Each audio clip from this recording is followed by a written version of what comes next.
지난주 설교까지 하면서 마가복음 13장 했죠. 그래서 오늘 14장을 나갈까 했는데요. 14장은요, 십자가에 달리기 전날 밤 사건입니다. 그리고 이제 15장이 십자가 사건, 그리고 죽음이죠. 그리고 16장은 부활에 관한 얘기. 그렇게 해서 이제 마가복음 16장이 끝납니다.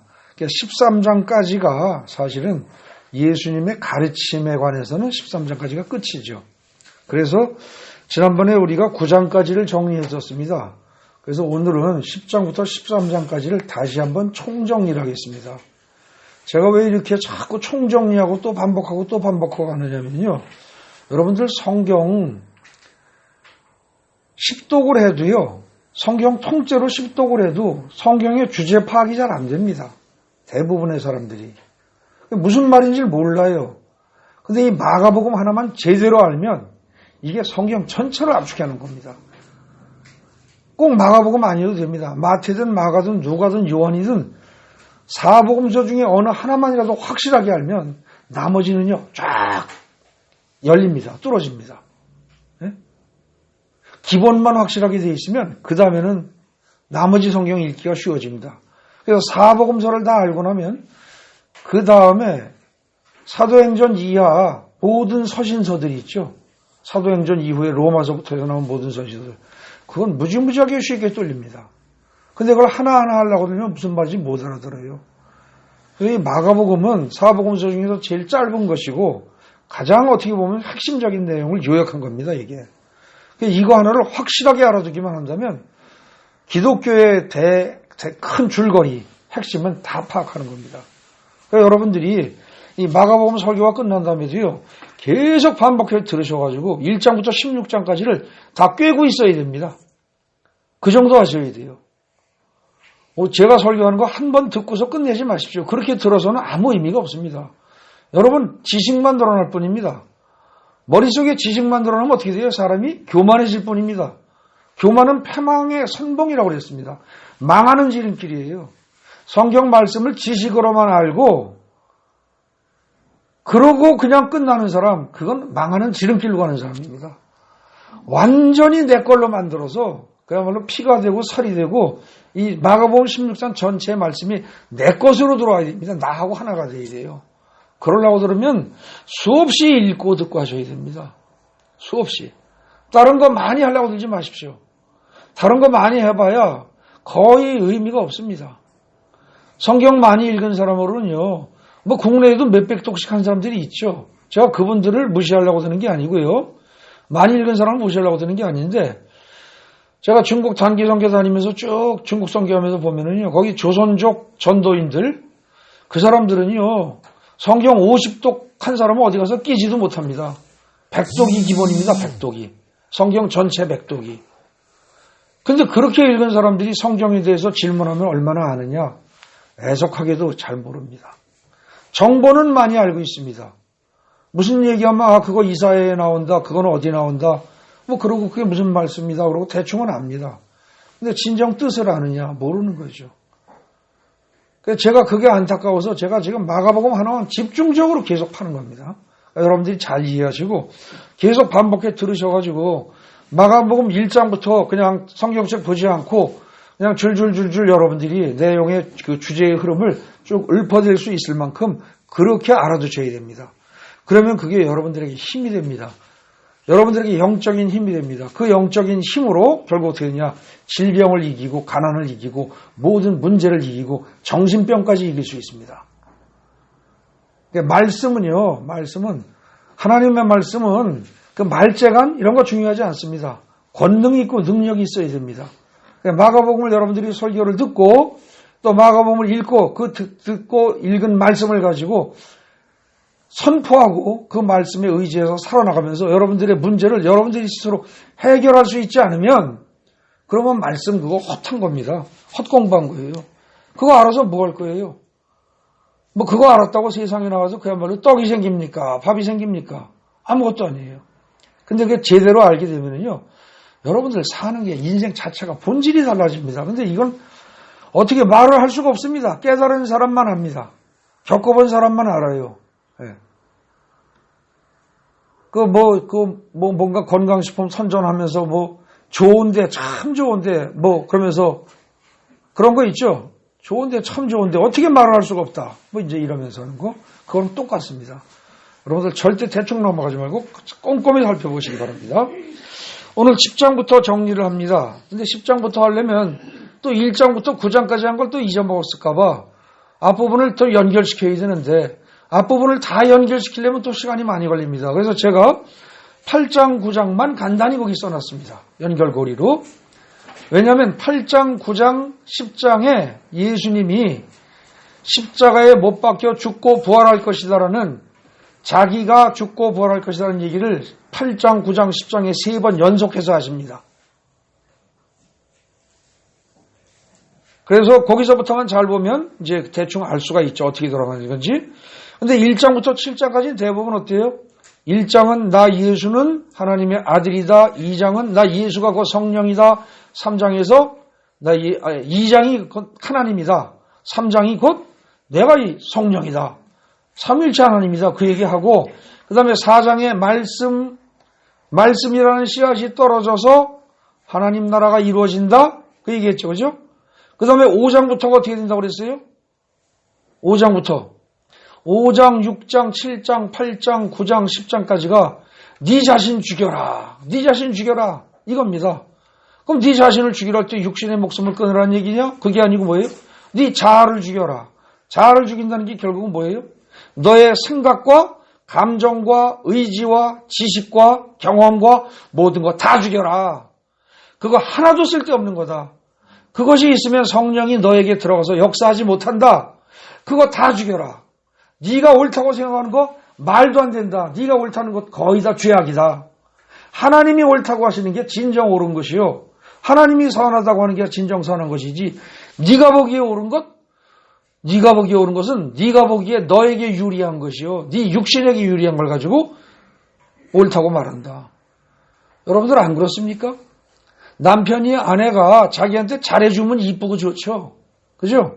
근데 조금이라도 섭섭하게 하고 그러면 어떻게 돼요? 금방 나쁘다고 그러고 싫다고 그러죠. 인간이 좋다 나쁘다는요. 인간이 판단하는 좋다 나쁘다는 자기한테 잘해주느냐 아니냐 유익이 되느냐 아니냐에 달려 있습니다. 사실은 잘 보면. 그러니까 이게 남자들이 말입니다. 부인이 자식한테 잘해주면서 남편한테 조금 소홀하면 어떻게 돼요? 남편은 섭섭하다고 생각한다니까요. 자식한테 자기 자식에게 잘해주는 것인데도 불구하고. 그게 꼭 남자만 그런 거 아닙니다. 다 마찬가지입니다. 인간은. 아무리 나쁜 놈도 나에게 잘해주면 난 그 사람 좋은 사람이라고 이런다는 거죠. 그러니까 인간이 보기에 좋다 나쁘다를 판단하고 인간이 보기에 어쩌고 저쩌고 이건 이렇고 저건 저렇고 다 헛소리란 얘기입니다. 다 아니라는 거예요. 여러분들 세상 돌아가는 정치 문제 가지고 너무 민감하게 예민하게 반응하면서 혈압 올리지 마십시오. 병 생깁니다. 지금 정부가 잘하네 잘못하네 사람인지나 다 판단할 수 있습니다. 판단 없는 사람 없고. 근데 그거 가지고 너무 열 올리고요. 그거 가지고 너무 지지하고 너무 반대하고 너무 열 올리면 병 생깁니다. 하나님 보시기엔 다 물거품 같은 것들입니다. 아무것도 아닌 것들입니다. 시간 지나면 아무것도 아닌 것들이에요. 그것 때문에 여러분들 인생에 크게 문제되지 않습니다. 여러분들 인생에 진짜 문제가 되는 건 뭐예요? 보이지 않는 영적 세계에서 어떤 일이 벌어지는가. 네? 그로 인해서 여러분들의 영생이 보장이 될 것인가 아닌가. 이게 더 중요한 거죠. 그러니까 지금 다시 8장을 보면은요. 거기 주보 요약한 거 보십시오. 8장을 보면 자기를 부인하고 자기 십자가를 지고 나를 따르라. 이게 8장의 핵심이고 요약입니다. 여기서 얘기하는 게 뭐예요? 자기 생각을 비롯해서 자기의 자아를 몽땅 다 버리고 몽땅 다 죽여라. 내가 십자가에서 죽듯이. 그게 8장의 얘기입니다. 그 다음에 9장은 뭐예요? 어떻게 살다 어디로 갈 것이냐. 변화산 얘기 나오는 게 9장이에요. 그죠? 변화산에 올라가서 그 희한한 체험을 하지 않습니까? 예. 그러고 이제 내려와서 귀신 쫓는 거 실패하고 그래서 야단 맞고 등등 그런 얘기 나오는 게 9장이죠. 거기서 하는 얘기 결국은 뭡니까? 변화산 얘기 그냥 나오는 게 아닙니다. 천국의 모형을 보여주는 겁니다. 천국, 하나님 나라를. 너희가 그런 하나님 나라에 들어가서 살래? 아니면 어떻게 돼요? 불로 소금 치듯 하는 생선이나 고기 같은 거 상하지 않게 소금 뿌리죠. 근데 불덩어리로다가 소금 뿌리지 불이 떨어지는 그런 불지옥에 들어가서 영원히 살래. 어디서 살래? 그걸 갖다 묻는 게 구장입니다. 그 구장은요. 그 요약한 거 보십시오. 자기 십자가를 지고 자아를 죽이면서 예수의 말씀대로 성경의 말씀대로 살다가 모세와 엘리야가 살아있는 영생 천국으로 갈 거냐? 아니면 자기가 주인인 것처럼 착각을 하고 주인 아닙니다. 여러분들 자기가 자기 인생 산다고 생각하지만 착각입니다. 내 속에 있는 다른 영이 나를 이끌어가는 겁니다. 로마서에 분명히 되어 있습니다. 내 속에 또 다른 존재가 있어서 죄가 나를 이끈다라고. 네? 여러분들 뜻대로 사는 거 아니에요. 그래서 자신이 주인이 되어 살다가 내가 이렇게 쓰긴 썼지만 자신이 주인인 것처럼 착각하고 마귀에게 이끌려서 이 세상을 살다가 불로 소금 치듯 하는 지옥으로 갈 것이냐? 아니면 뭐예요? 예수의 말씀대로 자기 십자가를 지고 자아를 부인하면서 끊임없이 예수만 바라보고 예수를 따라 살다가 결국은 나중에 모세와 엘리야가 살아있는 천국으로 가서 영원히 살 것이냐. 그걸 질문을 던지는 게 구장입니다. 이게 심각한 문제예요. 이 세상 사는 건 잠깐이라는 겁니다. 여러분들 사실 어떻습니까? 연세 많으신 분들 어때요? 이 세상 사는 게 오래 사는 것 같아요? 잠깐이에요. 옛날 어른들 말씀이 뭐예요? 안방에서 대청마루 건너서 건너방 가는 것만큼 잠깐이라는 거예요, 인생이. 금방 가는 겁니다. 근데 나중에 어떻게 할 거냐? 그걸 9장에서 묻는 겁니다. 그래서 10장에서 결국 너희가 하나님의 말씀대로, 예수의 말씀대로 살다가 영생 천국으로 가려면 어떻게 되느냐? 이제 10장에 구체적인 방법이 나오는 겁니다. 어떻게? 어린아이처럼 믿어라. 바디메오처럼 믿어라. 누구를? 예수를. 그 얘기예요. 그래서 거기 10장에 10-0102한 게 첫째 단락, 둘째 단락 그런 뜻입니다. 근데 거기 순서를 보면 빨간 글씨로 01, 03, 05가 별 표시해서 같은 계열로 되어 있고 파란 글씨로 02, 04, 06 해서 둘째, 넷째, 여섯째 단락을 또 나란히 해놨습니다. 이게 홀짝 구조입니다, 지금. 마가복음 10장은 홀짝 구조예요. 그래서 홀수 구조 1단락, 3단락, 5단락을 보면 뭐예요? 잘못하는 사람들 얘기가 나옵니다. 첫째 단락이 뭐예요? 하나님의 말씀을 막 변개하는 애들이에요. 이게 제일 나쁜 겁니다. 하나님의 말씀을 자기 뜻대로 바꿔요. 물론 여러분들이 마가복음 10장의 첫 단락을 보면 거기 뭐예요? 이혼에 관해 이르시다 이러고 나옵니다. 그래서 겉으로 보기엔 이혼 문제를 얘기하는 거예요. 근데 이혼에 관해서 얘기를 하시면서 진짜 말하고자 하는 뜻은 뭐예요? 거기 보면 하나님의 말씀을 변개하지 말라는 거예요. 바꾸지 말라는 겁니다. 너희들 마음대로. 그런데 성경 말씀에 있는 거를요. 옛날부터 인간들이 어떻게 해요? 필요한 말만 싹 끄집어내옵니다. 그리고 그것만 강조합니다. 조금 불리한 말은 안 합니다. 그런 식으로 하는 게 그게 바리새인들이고 율법학자고 그게 서기관들이고 그게 인간들이라는 거예요. 그게. 그런 인간들 절대로 안 된다는 겁니다. 여러분 늘 간단히 얘기해 봅시다. 신명기에 보면은요, 축복하는 거 나오죠? 그죠? 축복하는 얘기 나오잖아요. 네. 신명기의 축복장을 보면은요, 거기에 축복하는 얘기가 사실은 13절밖에 안 나옵니다. 네. 그리고 그 이후에 뒤에 저주 얘기가 훨씬 많이 나옵니다. 근데 축복하는 얘기를 하면은 좋아하고 저주하는 얘기 하라고 하면 안 하고요. 설교도 축복하는 설교만 해야 좋아하고 저주하는 얘기를 할 것 같으면 아주 질색을 합니다. 저주하는 설교를 한 3주쯤 계속하면 아마 교인이 4주 차이나 아마 뚝뚝뚝뚝 다 떨어져 나갈 겁니다. 네. 근데 성경 말씀에는 축복만 있지 않아요. 저주도 있지. 네. 다 같이 가야 됩니다. 균형을 맞춰야 됩니다. 근데 그러지 않는다는 거죠. 이제 거기 10장의 첫 단락 하나님의 말씀을 임의로 변개하는 거 거기 보십시오. 말씀을 선택해서 믿거나 바꿔가면서 믿는 거 그거는요 절대 믿음 아닙니다. 그런 사람들 평생 교회 다녀도요 하나님이 보시기엔 어때요? 난 너희들 도대체 몰라 그래요. 왜? 너희들 편한 대로 말씀을 변개해가면서 입맛에 맞는 것만 골라서 믿었잖아. 그게 너희 생각을 믿은 것이지 하나님을 믿은 게 아니야. 이러신단 말입니다. 여러분들 이거 굉장히 중요한 얘기입니다. 잘 들어주십시오. 다시 말씀드립니다. 여러분들이 지금 하나님을 믿는다고 하는 여러분들이 실제로 하나님의 말씀을 믿고 있습니까? 아니면 자기 생각을 믿고 있습니까? 많은 사람들이요, 하나님에 관한 자기 생각을 믿습니다. 하나님에 관한 자기 생각을. 하나님은 이러이러한 분이야. 이렇게 말씀하셨어. 그러고 자기에게 들어와 있는 생각 그 자체를 믿지 하나님을 안 믿는다고요. 절대로. 오늘날 기독교인들 대부분이 다 그렇습니다. 여러분 자신을 잘 점검해 보십시오. 여러분들이 정말 하나님의 말씀을 믿는가? 정말로 하나님의 말씀을 믿으면요, 여러분들 두려움 없습니다. 정신병 안 생깁니다. 육신의 병이야 뭐 잘못 먹어서 생길 수 있지만 정신병은 절대 안 생깁니다. 정신질환은 절대 없습니다. 근데 사실은 사람들은요, 다 자기 생각을 믿습니다.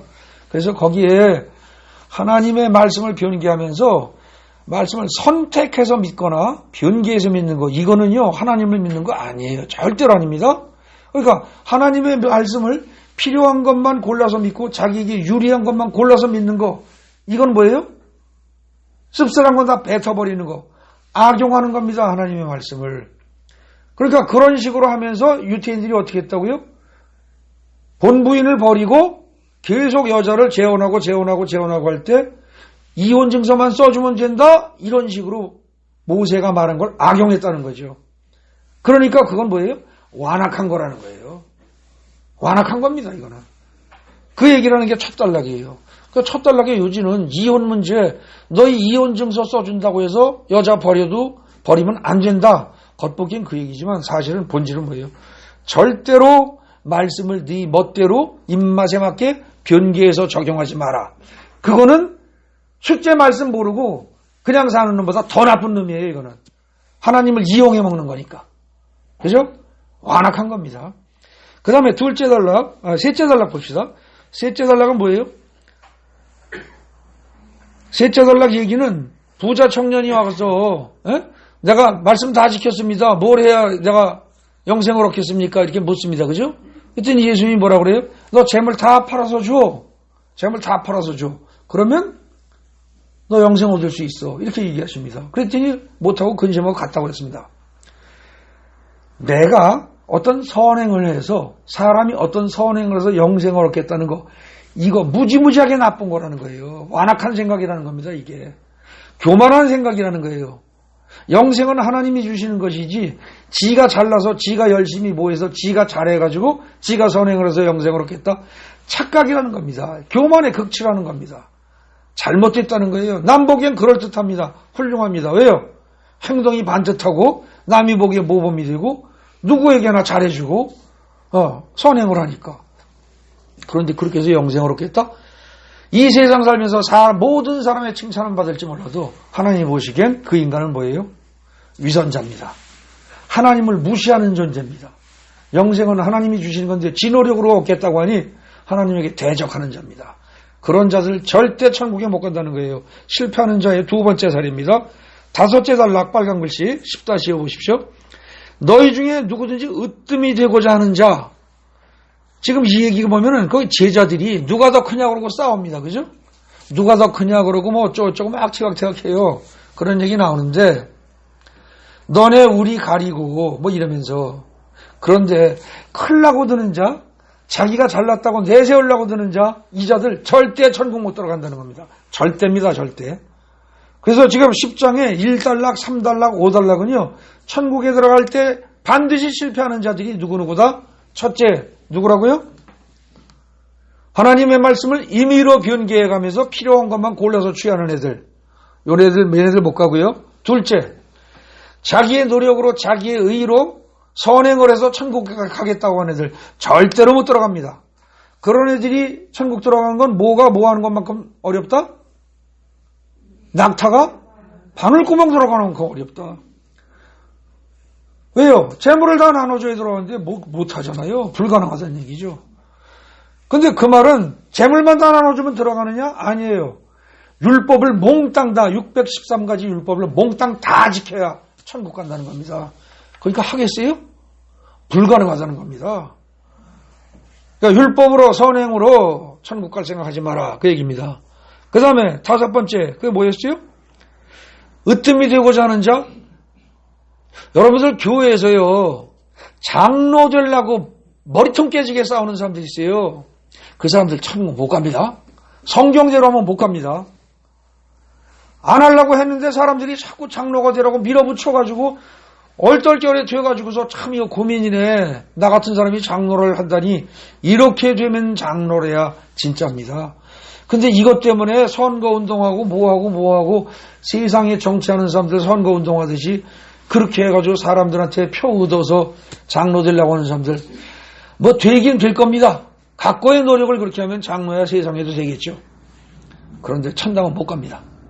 성경 말씀입니다. 이 말 듣기에 거북하다고 해서 에이 그래도 그렇지 하나님은 해주실 거야. 그렇게 지 멋대로 해석하는 사람들 첫 번째에 걸리는 사람들입니다. 성경 말씀을 임의로 변기하는 사람들입니다. 그들은 못 간다는 거예요. 마가복음 10장에 1달락, 3달락, 5달락은 천국 못 갈 사람들 얘기를 하고 있습니다. 그에 비해서 둘째 달락은 어떻게 돼요? 천국 가는 사람들과 관련된 겁니다. 둘째 달락이 뭐죠? 어린아이와 같이 순수하게 말씀을 받아들여라. 여러분들 어린애들은요. 어른이 뭐라 그러면 그냥 가만히 있습니다. 지금 오늘 성경 본문에 10장에 2번째 달락 보십시오. 어린애들 데리고 왔어요. 제자들이 야단을 쳤어요. 어린애들 가까이 왔다고. 그런데 그 어린애들이 그거 가지고 기분 나빠. 나 집에 갈래. 이런 말 해요? 안 해요? 없어요. 아무것도 없어요. 야단을 맞아도 아무 반응 없어요. 아무런 뭐가 없습니다. 감정의 동요가 없어요. 그리고 예수님이 또 오라 그러면 또 갑니다. 그런 상태에서 또 그냥 안고서 이렇게 축복 기도해주면 또 받아들입니다. 그냥 그렇게 받아들이라는 거예요. 그런 자들이 천국 간다는 겁니다. 잘난 척하고 하나님의 말씀이 이건 옳으네, 이건 틀리네, 이건 합리적이네, 이건 비합리적이네, 이건 그 시대에 맞지 오늘날에는 아니네, 이건 유태인들한테나 맞는 거지, 이건 구약이니까 이건 아니야. 잘난 척하지 말라는 겁니다. 그게 첫 번째 달락 얘기고 두 번째 달락처럼 순수하게 어린이처럼 받아들이라. 그러면 천국 간다. 그 다음에 넷째 달락 뭡니까? 넷째 달락. 거기는 예수의 죽음 얘기가 나옵니다. 모든 사람으로 하여금 영생을 얻도록 하기 위해서 내가 죽는 거다. 그래서 나 예수가 죽는다. 그러니 어떻게 돼요? 나를 믿는 자는 분명히 영생을 얻게 될 텐데 그때 바로 무슨 말이 적용이 된다? 먼저 된 자가 나중되고 나중된 자가 먼저 된다는 말이 적용된다는 겁니다. 우리는 보통 먼저 된 자가 나중되고 뭐 이런 표현을 쓸 때 어떨 때 써요? 교회에서 신앙생활 하다 보면은 새로 들어온 초신자가 믿음이 급속하게 잘 크고 그리고 그 사람이 아주 기특한 말을 하고 기특하게 행동을 하고 신앙적으로 그럴 때 먼저 된 자가 나중되고 나중된 자가 먼저 된다 이렇게 말을 합니다. 근데 예수님이 원래 말씀하신 맥락에서 보면 그 표현은 무슨 뜻이에요? 자기가 자기 노력으로 발버둥치고 선행을 해서 천국에 가려고 하는 자는 나중될 수밖에 없어요. 나중될 수밖에 없어요. 나중에도 지각을 잘해서 돼요? 그런 인간은 없어요. 나중에 뒤늦게 그 자기 생각이 잘못됐다는 걸 뒤늦게 깨닫고 예수를 믿기 때문에 나중돼요.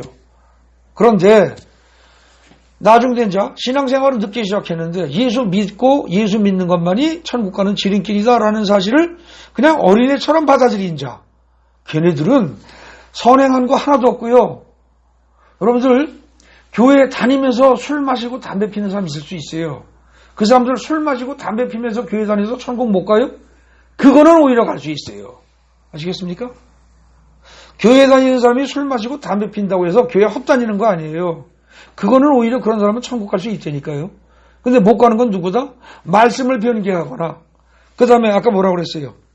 자기 선행으로 천국 가겠다는 사람들. 네. 그리고 남보다 잘난 척하고 앞서고 훌륭하다는 대접을 받으려고 발버둥 치면서 천국 가려는 사람들 절대 못 간다는 거예요. 차라리 술 마시고 담배 피면서 교회 나온 사람은 천국 갈 가능성이 얼마든지 있습니다. 그게 성경이 하는 얘기입니다. 그 다음에 어린애같이 순수하게 믿어라. 그 다음에 넷째 달락은 뭐예요? 아까 했죠. 모든 사람으로 하여금 영생을 얻도록 해서 예수는 죽는 거다. 그러니까 나를 믿는 자는 뒤늦게라도 신앙생활을 해서 나를 제대로 믿는 자는 남보다 빨리 천국 가는 걸 확보할 거다. 그 얘기입니다. 그 다음에 여섯 번째 단락. 맹인 바디메오 얘기가 나옵니다. 맹인 바디메오처럼 적극적으로 예수를 구하고 찾고 두드려라. 이게 그 얘기입니다. 맹인 바디메오 얘기가. 그러면 영생과 구원을 얻으리라. 여러분 마태복음 7장에 구하라 찾으라 두드리라. 그거 그 문장 다 외우시잖아요. 교회 좀 다니는 분들은. 뭘 구하고 뭘 찾고 뭘 두드려요. 목적어가 없어요. 그럼 그게 돈을 구하고 돈을 찾고 돈을 두드리라는 거예요? 그럼 하나님이 주세요? 그렇게 해서 받은 사람 손 들어보세요. 별로 없어요. 별로 없습니다. 성경에서 예수의 제자들 중에서 돈을 구하고 찾고 두드렸더니 돈 많이 받아서 부자 된 사람 있어요? 성경에서. 없어요. 특히 예수의 제자들 중에서 하나도 없어요. 돈 있고 잘 살고 하던 사람 중에서 거지처럼 살다가 죽은 사람은 있어요. 그죠? 대표적인 게 바울입니다. 바울은 부잣집 아들로 태어나가지고요. 부족할 게 없이 살던 사람입니다. 그런데 성경 기록대로 하면 장가도 못 간 채 그냥 떠돌이 생활하고 계속 말이 그렇지 지중해일 때 그 전 유럽을 갔다가 거의 걸어 다녔습니다. 그거를. 예? 배도 타고 다녔지만 요즘같이 자가용이 있던 시절이 아니란 말입니다. 그거를 거의 그 사람이 말 타고 수레 타고 다녔겠어요? 배 탄 거 아니면 걸어 다닌 겁니다. 돈 없으니까. 그 짓 하면서 그 유럽 일대를 그냥 휩쓸고 수없이 다니면서 그러다가 나중에 결국은 죽잖아요. 결국 여기서 구하고 찾고 두드리라는 건 뭘 구하고 뭘 찾고 뭘 두드리라는 얘기예요? 물질적인 것, 육적인 것이 아니라 영적인 것을 찾고 구하고 두드리라는 얘기입니다. 영생을, 구원을, 그죠? 예수의 생명을, 하나님의 믿음을, 그런 걸 구하라는 거예요. 네. 그래서 둘째, 넷째, 여섯째는 어떻게 돼요? 어린애같이 믿어라. 그러면 구원받을 것이다.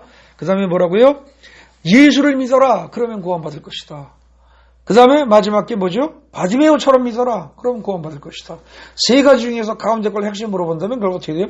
너희들은 어린애처럼 그리고 바디메오처럼 어린애처럼 순수하게 그리고 바디메오처럼 적극적으로 아무리 주위에서 막 야단을 치고 조용히 하라고 해도 주여 주여 그러고서 소리 지르는 것처럼 그렇게 믿어라. 그러면서 예수를 믿어라. 그러면서 할 것이다. 결국은요. 마가복음 10장을 요약하면 어떻게 돼요? 어린아이처럼 바디메오처럼 예수를 믿어라. 이게 10장 전체 요약입니다. 11장은 어떻게 됩니까? 11장은 자 얼핏 보기에 11장의 내용은 뭐죠? 예루살렘 입성하는 이야기입니다. 그죠? 예루살렘 입성하는 얘기예요. 맨 처음에 뭐예요? 야 가서 나귀 끌어와. 그래가지고 우스꽝스럽게 나귀 타고 그러고서 들어가는 얘기 나온다는 거죠. 그렇게 하고 그 다음에 무화과나무한테 뭐라고 얘기했고 그 다음에 성전 청결하게 하는 작업 들어가서 하시고 그 다음에 넷째 단락이 무화과나무가 말라 죽었네요. 그러고 제자들이 그러니까 예수님이 뭐라고 기도에 관해서 뭐라고 얘기하시고 그리고 마지막에 종교 지도자들이 예수를 시험해서 꼬투리를 잡으려고 하는데 잘 안 되는 그런 얘기 나옵니다. 겉으로 보기에는 이게 마지막 우리가 보통 생각하는 고난주간에 앞부분에 있었던 어떤 사건들을 나열한 것 같은데 거기 숨겨진 의미를 보면 그게 아니고 뭐다 거기? 11장 첫 단락은 하나님의 믿음을 가지신 예수입니다. 이게 여기만 봐가지고 이해가 안 됩니다. 그런데 사실 이걸 제대로 하려면 어떻게 돼요? 11장 네 번째 단락을 정확히 이해하고 나면 네 번째 단락에서 하나님의 믿음을 가져라라 라는 그 말을 정확하게 이해를 하고 나면 다 깨어집니다. 결국 뭐예요? 예수님이 예루살렘 성에 들어가는 초입에 어디 가면은 낙이 있을 것이다. 그거 가져와라. 내 것처럼 얘기하십니다. 그죠? 내 것처럼 태연하게 그런데 그대로 되더라는 거죠. 그게 바로 하나님의 믿음을 가지고 얘기한 겁니다. 하나님의 믿음을 가지고 선포하면, 하나님의 믿음을 가지고 선포한다는 얘기는 하나님의 마음으로 선포한다는 얘기예요. 그죠? 하나님의 마음으로 하나님의 믿음을 가지고 선포하면 그 선포한 그것을 하나님이 그대로 이루십니다. 그대로 이루세요. 나 예수는 그렇게 해서 선포하고 하나님의 믿음을 가지고 선포했더니 그대로 된 것이다를 보여주는 사례입니다. 두 번째, 무화과 나무 저주하는 사건. 네, 사실은 예수님은 저주를 한 건 아니었습니다. 제자들이 그걸 저주로 받아들여서 저주라는 단어가 나오죠. 그죠? 근데 어쨌든 그것이 열매가 없는 무화과 나무는 망하리라. 근데 제가 지난번에 이거 설명하면서 이거 가지고 1시간 설교를 따로 했습니다. 열매 없는 무화과 나무는 망할 것이다. 베다니가 뭐예요? 벳이 집이고 다니가 그게 뭐예요? 베다니라는 게 익은 열매예요. 익은 무화과예요. 예? 베다니 그럼 익은 무화과의 집이에요. 익은 열매의 집이에요. 익은 열매의 집. 익은 열매가 많이 달려있는 곳이라는, 많이 있는 곳이라는 거죠. 그러니까 무화과나무를 비유한 겁니다. 그러니까 베다니, 익은 열매의 집이라는 이름을 가지고 있는 이 베다니는, 그러니까 베다니라는 지역은 익은 열매의 집이라는 이름을 가지고 있지만, 벳박에 설익은 열매, 익지도 않은 무화과, 그거조차도 없는 무화과나무, 그거는 죽을 수밖에 없다는 겁니다. 이름은 베다니예요. 왜요? 거기 잘 보십시오. 베다니에서 떠나서 예루살렘으로 가실 때 본문이 이렇게 되어 있습니다. 그죠? 그러면 벳박에 익지 않은 무화과가 열린 그런 마을, 거기서 베다니 익은 무화과의 마을, 거길 거쳐서 예루살렘은 뭐예요? 평강의 도시입니다. 평안의 도시. 평안의 도시. 거기까지 가는 중간에 베다니에서 예루살렘 가는 그 중간에 있는 무화과 나무라면 반드시 먹을 수 있는 열매가 열려야 된다는 거죠. 익은 열매가. 그런데 이름은 베단이라는 동네에 있으면서, 벳박이가 아니라 베단이라는 동네에 있으면서 실제로 열매는 파게조차도 이 못 먹을 설익은 열매조차도 없는 그런 나무는 죽을 것이다. 고도의 비유입니다. 뭐에 대한 비유? 그 다음 세 번째 단락에 나오는 성전에 대한 비유죠. 기도가 없는 성전은 무너질 것이다. 그 얘기입니다. 이거 굉장히 잘 생각하셔야 됩니다. 기도가 없는 성전은 무너진다. 그때의 성전을 제자들은 뭐예요? 예루살렘 성전으로만 이해합니다. 기도가 없는 성전이란 건물은 결국 무너질 것이다. 그런데 예수님의 말씀은 그 뜻도 있고 또 하나가 뭐예요? 오늘날 성전이 뭐예요? 이 예배당이 성전입니까? 아니죠. 다 아시죠? 여러분들 각자가 성전입니다. 여러분들 각자가 기도가 없으면 어떻다고요? 쫄딱 망한다고요. 무너진다고요. 죽는다고요. 이건 무서운 얘기예요. 이거는 실로. 정신 번쩍 차려야 할 얘기입니다.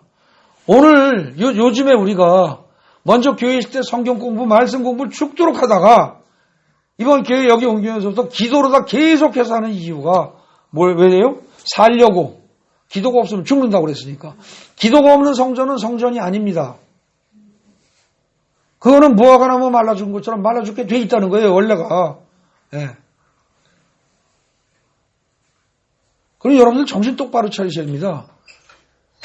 여기 교회 건물에다 치장하고 여기다 돈을 들이고 이걸 깨끗하게 화려하게 꾸미고 넓게 꾸미고 안락하게 꾸미고 이거 신경 쓰지 마시고 여러분들이 어떻게 돼요? 여러분들이 살아 움직이는 성전으로서 각자가 기도에 최선을 다해야 된단 말입니다. 하루 종일 기도하셔야 돼요. 일하지 말란 뜻이 아니라 하루 종일 각자 자기 일하면서 방언으로 얼마든지 할 수 있습니다. 하루 종일 하십시오. 그래서 기도가 끊이지 않는 성전이어야 그게 어떻게 돼요? 안 무너지는 거예요. 그게 지금 셋째 단락입니다. 그 다음에 넷째 단락이 뭐예요? 번역 잘못했다고 제가 얘기했죠? 넷째 단락에서 나오는 말. 하나님을 믿으라 하는 번역이 잘못했다고 그랬죠? 굉장히 중요한 부분입니다. 그 약간의 그 오류가 번역을 갖다 약간 잘못하는 이것이 지금 11장 전체의 주제를 확 비틀어 놓고 오해하게 만드는 거죠. 하나님을 믿으라가 아니라 하나님의 믿음을 가져라가 정답입니다. 그게 제대로 된 번역이에요. 11장 22절 번역. 그거 확실하게 하고 이해를 해야 됩니다. 그런데 하나님의 믿음을 가지는데 하나님의 믿음을 가지고 기도를 해도 안 이루어질 때가 있어요. 왜 그래요? 용서 안 하면 안 된다고 그랬어요. 그죠? 그래서 그게 25절일 겁니다. 제가 일일이 펴보지 않아서 좀 그런데 맞습니까? 25절. 용서 안 하면 안 돼요. 그리고 여러분들이 마음속에 용서할 사람 용서 다 했고 남들도 용서 다 했고 자기의 잘못도 용서 하나님께 구하고 자기 스스로 자기도 용서하고 그런 상태에서 미움이 전혀 없는 상태에서 그런 상태에서 믿고 구한 것은 받은 줄로 믿으라 그랬어요. 그 믿음 가지고 해보십시오. 다 된다는 겁니다. 여러분들 운전하시는 분들 내비게이션 쓰시죠? 그죠? 내비게이션이라고 쓰지 않습니까? 뭐 핸드폰으로 하든 뭘로 하든. 근데 여러분들 내가 예를 들어서 어디에 부산에 어디까지 찾아간다. 근데 거길 가본 적이 없다. 내가 지식도 경험도 별로 없어요. 뭐 대충 조금은 알고 옛날에 가본 적은 있지만 자신이 없어요. 그럴 때 여러분들 어떻게 해요? 내비게이션 켜고 가죠. 여러분들의 지식과 여러분들의 경험을 믿습니까? 내비게이션을 믿습니까? 내비게이션을 믿는 겁니다. 그런데 그 내비게이션이 나보다 훨씬 정확합니다. 그죠? 근데 그 내비게이션이 언제나 정확하냐? 아닙니다. 언제나 정확하지 않습니다. 이게 가끔 가다가 에러를 내는 경우가 있습니다. 특히 어디서 그래요? 여러분들 다들 경험해 보셨을 겁니다. 고가도로 밑에서. 그죠? 고가도로 밑에나 굉장히 높은 고층 빌딩 그런 사이를 지나갈 때 내비게이션이 착오를 일으킵니다. 경험해 보신 분들은 압니다. 근데 우리 인생길에서 우리의 정확한 내비게이션이 되는 분이 누구냐? 하나님입니다. 그 하나님을 믿으면 하나님은 착오가 없으십니다. 한 번도 실수가 없으십니다. 언제나 우리를 가장 좋은 길로 가장 정확하게 반듯하게 우리를 인도하십니다. 근데 그걸 안 믿고 내 지식과 내 경험으로 하나님을 완전히 밀어내고 내 지식과 내 경험 이거 가지고 내가 판단하면서 세상을 살려고 그러니까 어떻게 돼요? 인생이 피곤한 겁니다. 힘이 드는 거예요. 죽도록 힘듭니다. 그러니까 어떻게 돼요? 인생은 실패하게 되어 있습니다. 그렇게 사는 인생은. 왜 하나님이 나만 이렇게 만들어? 이러지 마십시오. 내 고집 내세우고 내 뜻대로 내가 왕이 돼서 산 인생은 반드시 실패하게 되어 있습니다. 그래서 오늘 말씀 제목을 저기 주보에 거기 보십시오. 뭐라고 했어요? 거친 세상에서 실패하거든 그겁니다. 내가 이 세상 살면서 실패했다고 느끼는 분들은 그건 바로 뭐다? 아, 내가 주인이 되고 내가 왕 노릇하고 내 뜻대로 살았구나. 이렇게 보시면 거의 맞습니다. 그럼 거친 세상 살면서 실패하고서는 어떻게 하라고요? 하나님께 돌아오라는 말이죠. 하나님을 내비게이션으로 삼으라는 얘기입니다. 실수가 없으신 하나님을. 그걸 얘기하는 거예요, 지금. 그래서 11장 그 네 번째 단락에서 하나님의 믿음을 가지고 믿고 기도하고 구하면 구한 다음에 이미 받은 걸로 탁 믿어버리면 그 마음의 중심을 보시고 하나님이 그 다음에 어떻게 해요? 하나님이 믿음대로 그대로 행하십니다. 산더러 들리워서 바다에 빠지우라 해도 빠질 것이요. 다 된다는 겁니다. 여러분들 우리 인생들도요 사실은 확고한 믿음이 없으면 한순간도 못 삽니다. 여러분들이 차를 운전할 때 핸들을 오른쪽으로 이렇게 돌리면 오른쪽으로 어느 정도 돌리면 차가 오른쪽으로 가고 왼쪽으로 돌리면 왼쪽으로 갈 거라는 믿음을 가지고 있기 때문에 여러분들이 운전을 하는 거죠. 그거 의심하면 운전 못합니다. 내 차가 미쳐가지고 핸들을 오른쪽으로 돌리는데 이게 왼쪽으로 갈지 몰라. 그러면 차 운전 절대 못한단 말입니다. 그러니까 여러분들이 차가 핸들을 돌리는 대로 차의 방향이 바뀔 거라는 사실은 굳게 믿으면서도 내가 하나님의 말씀을 그대로 믿고 따라갈 때 하나님이 그대로 이루어 주실 거다. 이거는 안 믿는다는 거예요. 수십 년을 다니고 목사가 되고 장로가 돼도 잘 안 믿는다는 거예요. 그러다 보니까 목사들 중에서 뭐라고 그래요? 병을 병원에 가서 고쳐야지 왜 목사인 나한테 와서 기도해서 고쳐달라고 그래. 이렇게 말하는 목사가 나온다는 겁니다. 그것도 아주 떳떳하게 큰 소리 쳐가면서 기독교 TV에 나와서까지 그런 얘기를 하는 목사들이 있단 말입니다. 착각입니다. 하나님을 믿으면 하나님의 믿음을 가지면 그대로 다 이루어집니다. 그 얘기라고 다만 반드시 용서가 있어야 된다고 그랬어요. 그리고 11장의 5절 마지막 단락은 뭐예요?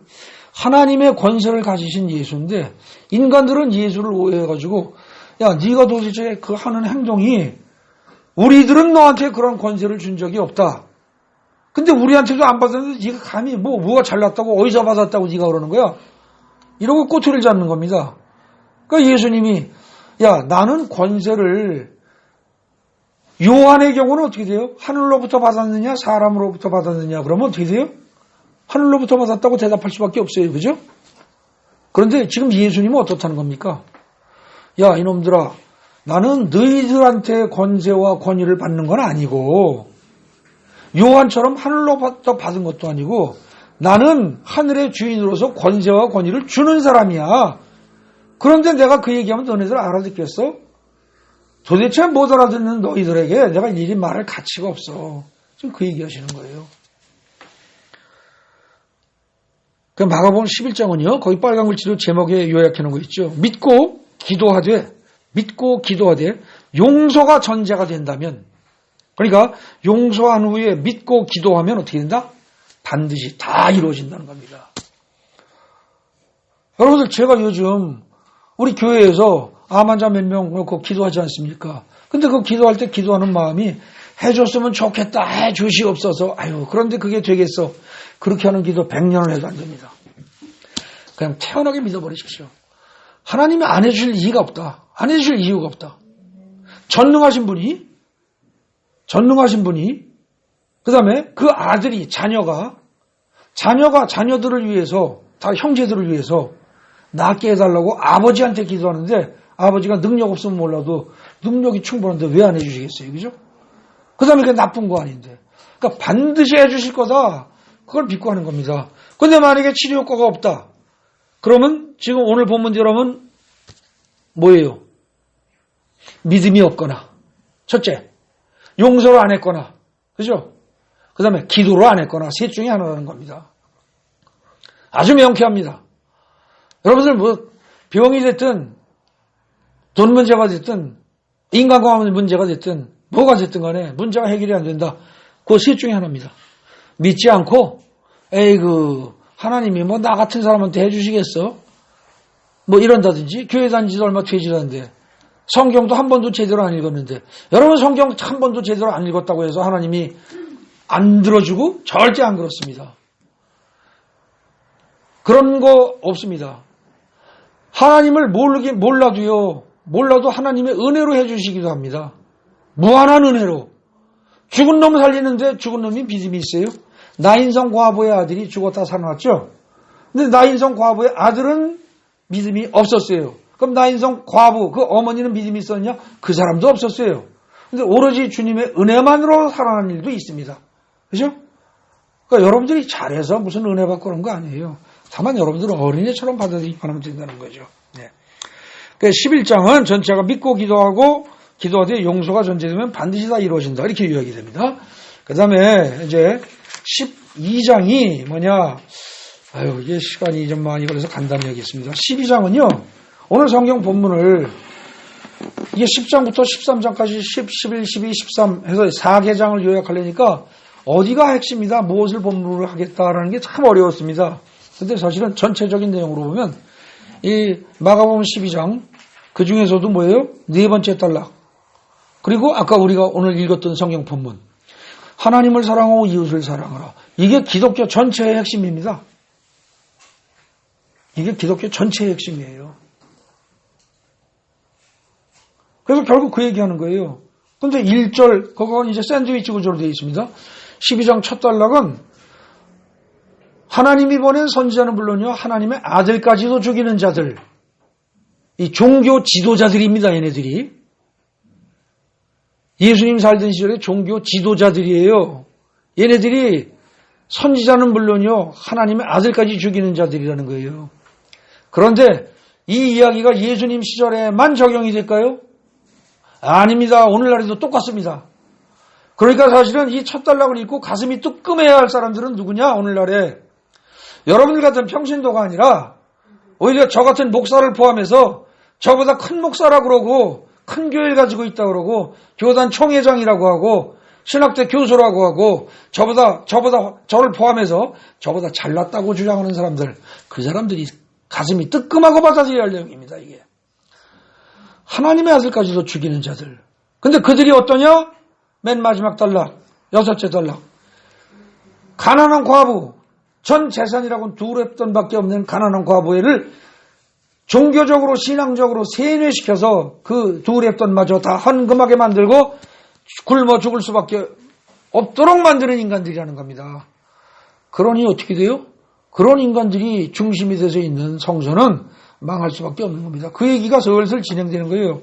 그 다음에 12장 2째 단락, 그거는 가이사에건 가이사에게 그런 얘기가 나오는 단락입니다. 겉보기에는 그겁니다. 그죠? 가이사에건 가이사에게, 그리고 하나님 것은 하나님께 드려라 그러면서 꼬투리 잡으려고 살짝 걸고 넘어지는 걸 예수님이 절묘하게 빠져나가는 것 같은 그런 느낌이 드는, 얼핏 읽기에는 그 내용인데, 여기서 말하는 건 뭡니까? 외식하지 말아라.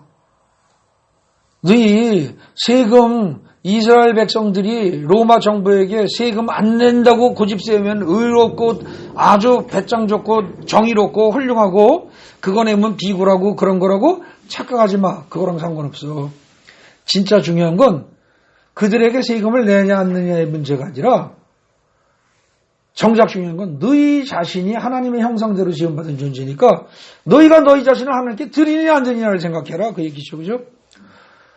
근데 그거는 생각도 안 하고 본질적인 건 생각도 안 하고 가이사에게 세금을 낼 것이냐 말 것이냐 이거 가지고 왈가왈부하면서 서로 잘났다고 티격태격 하는 애들, 너희들은 위선자다 그 얘기입니다. 위선자다. 마찬가지로 12장에 5번째 단락, 외식하지 말고 6번째 단락입니다. 외식하지 말고 하나님께 영광을 돌려라. 그 단락은 뭡니까?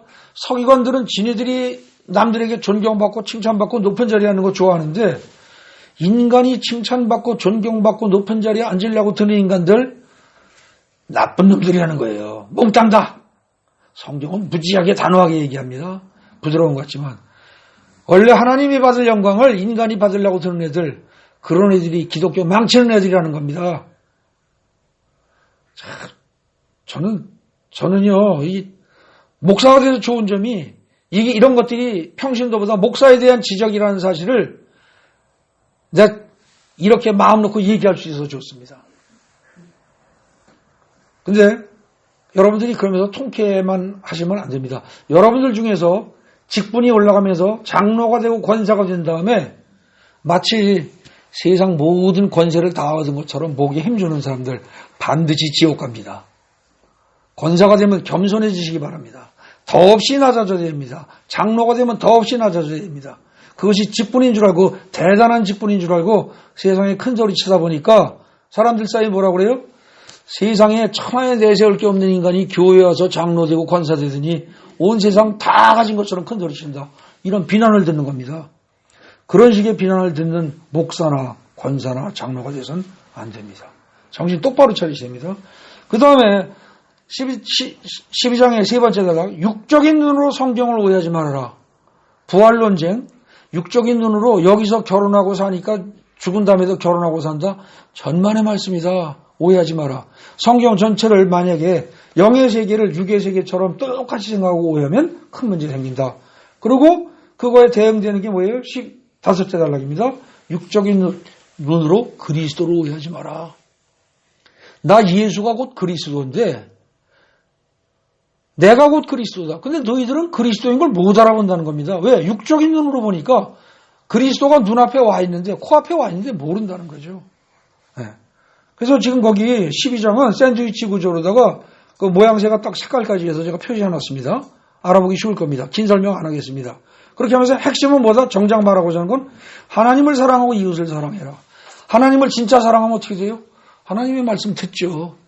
여러분들 연애할 때 한창 좋아서 미치고 죽고 못 산다고 할 때 어떻습니까? 상대편이 뭐 얘기하면 다 들어주잖아요. 경우에 따라서 말도 안 되는 어리석은 얘기인데도 불구하고 그래 그러고선 다 듣고 맞장구 쳐주고 또 그렇게 하자 그러면 또 하잖아요. 근데 사랑이 없으면 안 하죠. 미쳤어요? 내 판단대로 하죠. 그죠? 그거랑 똑같습니다. 그러니까 진짜 하나님을 사랑한다면 하나님의 계명을 지킬 일이요. 하나님의 계명 중에 이웃 사랑을 하되 네 자신과 같이 사랑해라 그랬으면 어떻게 돼요? 헌신적으로 이웃에게 베풀라는 얘기입니다. 조금 하고서 내가 이만큼 했어 이러지 말고 이게 기독교의 핵심입니다. 마가복음 13장, 지난번에 했던 겁니다. 13장 넘어가겠습니다. 이게 참 난해한데요. 이거 굉장히 중요한 겁니다. 마가복음 13장, 소목시록, 보통 그렇게 이해하면서 난해한 걸로 생각했다는 거죠.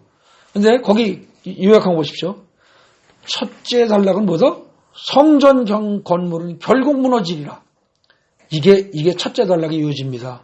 예루살렘 성전 휘황찬란한 그야말로 엄청난 좋은 대리석으로 깨끗한 대리석으로 만들고 거기다가 금은 보화로다가 치장을 하고 뭐 이렇게 하면서 세웠지만 그 성전 반드시 무너진다는 거예요.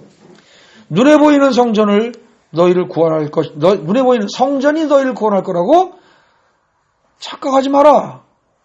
눈에 보이는 성전은 너희를 구원할 존재가 아니다. 그렇게 믿는 것 자체가 미혹이다. 눈에 보이는 성전은 중요한 건 뭐예요?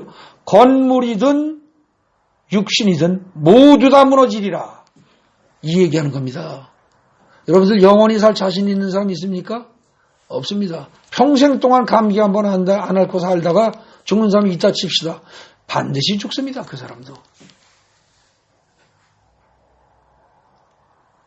예루살렘 성전도요. 반드시 무너지고요. 그 다음에 눈에 보이지 않고 눈에 보이는 돌로 된 성전도 무너지고요. 눈에 보이는 움직이는 성전, 여러분도 저도 이 육신도 반드시 죽을 거다 그 얘기입니다.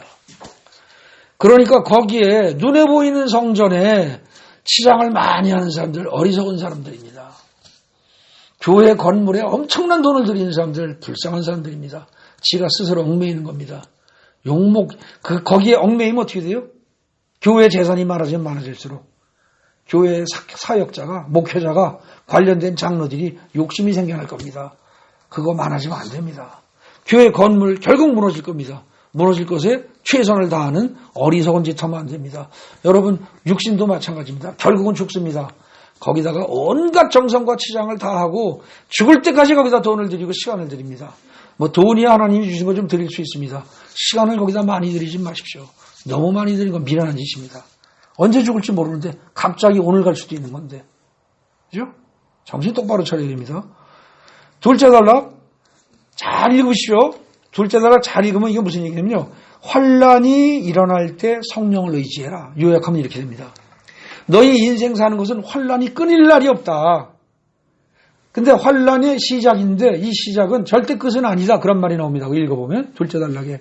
그러니까 환난이 일어날 때 지진이 일어나고 기근이 일어나고 전쟁이 일어나고 난리와 난리의 소문이 들리고 이거 없는 시절이 있습니까? 인류 역사상 이거 없을 때 있어요? 항상 있습니다. 이거는. 근데 여러분들 인생 살면서 그야말로 환난, 지진에 기근에 전쟁에 이렇게 비유될 수 있는 그 어떤 환난은 항상 있다는 겁니다. 항상. 이거 없는 사람 있어요? 하나도 없습니다. 대통령쯤 되면 없겠어요? 여러분들 대통령 되면 환난 없습니까? 더 많죠? 그죠? 그러면 대통령 관두고 돈 많이 벌면 괜찮을 것 같아요? 아니죠. 국내의 대재벌의 총수들 보면 어떻게 돼요? 아니에요.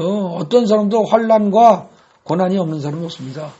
이 지구상에 전쟁과 기근과 난리와 난리의 소문이 들리고 등등 그런 게 끊이지 않는 것처럼 우리 각자의 인생살이에는 어려운 일이 항상 있게 되어 있습니다. 근데 그때 어떡하라? 성령을 의지하라. 그게 둘째 단락입니다. 셋째 단락은 그 환난이 극심해질 때가 있습니다. 와, 이러다가 정말 미치겠네. 죽을 것 같네.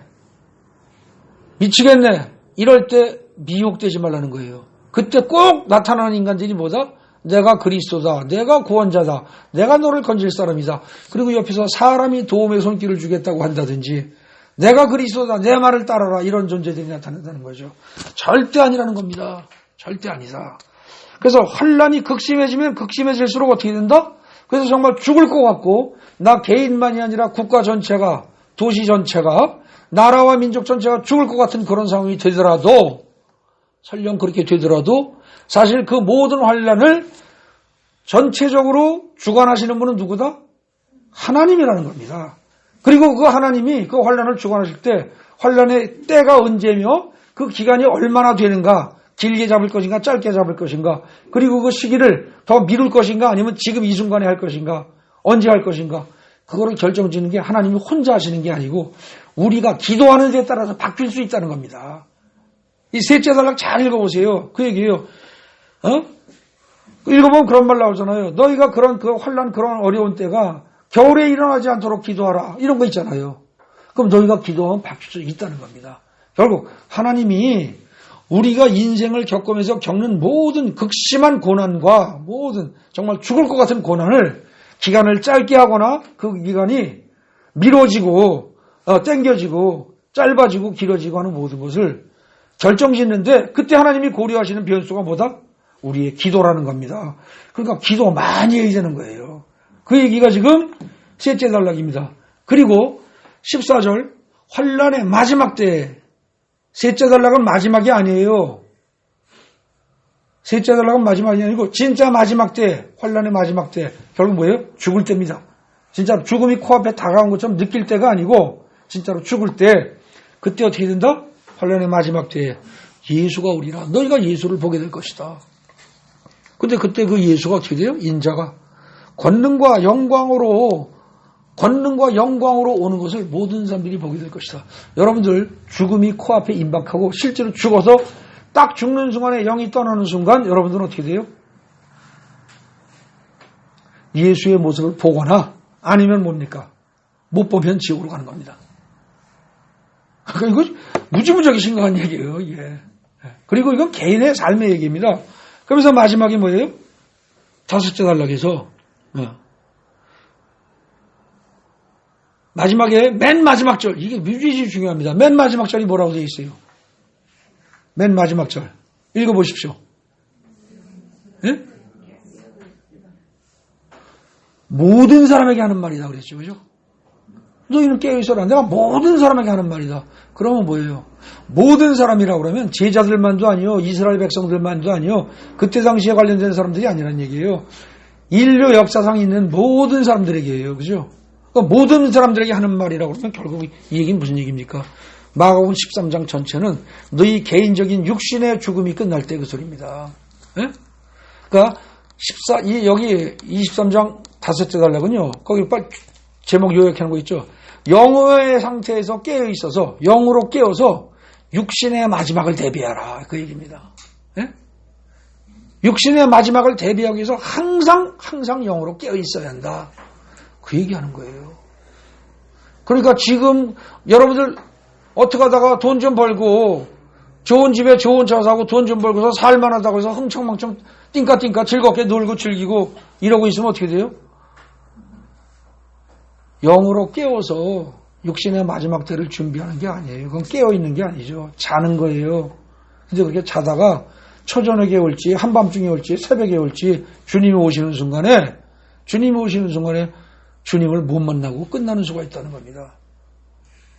그러니까 지금 마가복음 13장은 정신 똑바로 차리고 항상 영적으로 깨어서 살아라 그 얘기입니다. 맨 밑에 요약 및 결론 보십시오. 그래서 결국은 10장부터 해서 끝까지 13장, 오늘 한 13장까지를 다 요약하면, 아주 간단히 요약하면 그렇게 되면 읽어보겠습니다.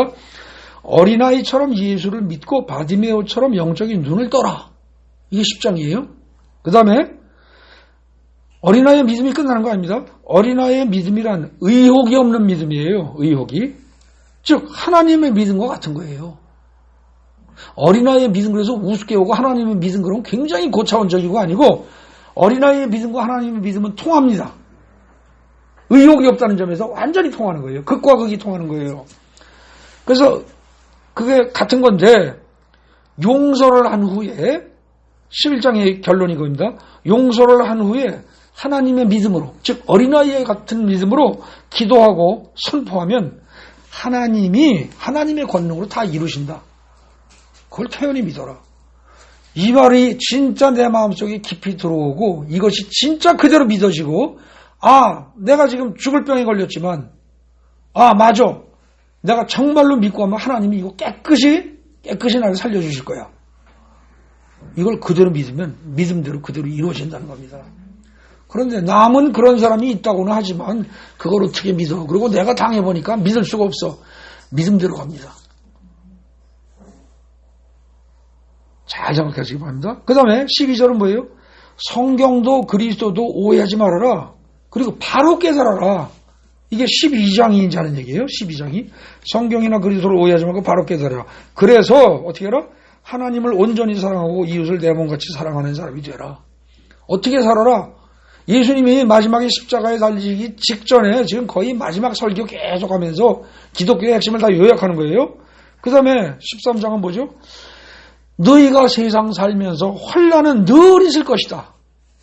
직업이 뭐가 되든 어디서 태어나든 뭘 해먹고 살든 항상 환난은 있을 것이다. 그런데 그 부딪히는 환난으로 인해서 사람에게 미혹되지 말고 사람 말 듣고 사람에게 의지해서 사람 따라가면서 해결하려고 들지 말고 어떻게 해라? 성부, 성자, 성령 삼위일체 하나님만 의지하면서 영적으로 늘 깨어있어라. 이것이 바로 인생들이 해야 할 일이다. 그래서 지금 이거는요 10장부터 거기 13장까지 여러분들 복잡하면은 다 말고요. 맨 마지막에 요약 결론이 있죠. 이것만 천천히 한 10번이고 20번이고 읽으면서 묵상해 보시기 바랍니다. 이게 인생이 할 일이 이거라는 거예요. 이 부분. 마가복음 16장 전체에서 14, 5, 6장은 마지막 게 십자가 사건하고 등등하면서 가르침에 대한 얘기는 없습니다. 예수님이 말씀하신 게 별로 없어요. 14장 이후에는. 아주 없는 건 아니지만. 근데 마지막 부분에 지금 예루살렘에 입성하면서부터 해서 나오는 게 10장 입성 직전의 얘기. 그래서 10장, 11장, 12장, 13장까지는 입성 직전과 입성하면서 입성한 후에 초기에 그러나 가르침 전체에 가장 마지막으로 예수님이 돌아가시기 직전에 할 얘기 몽땅 다 압축해서 한 가장 핵심적인 얘기란 말입니다. 그걸 더 짧게 요약한 게 이 밑에 요약 및 결론의 그 몇 줄이고요. 그걸 가지고 잘 묵상하시면서 진정으로 하나님이 우리에게 깨닫기를 원하시는 게 무엇인가를 깨닫고 그 깨달음을 근거로 여러분들의 모든 문제가 해결되는 그런 은혜를 체험하는 여러분들 되기 바랍니다.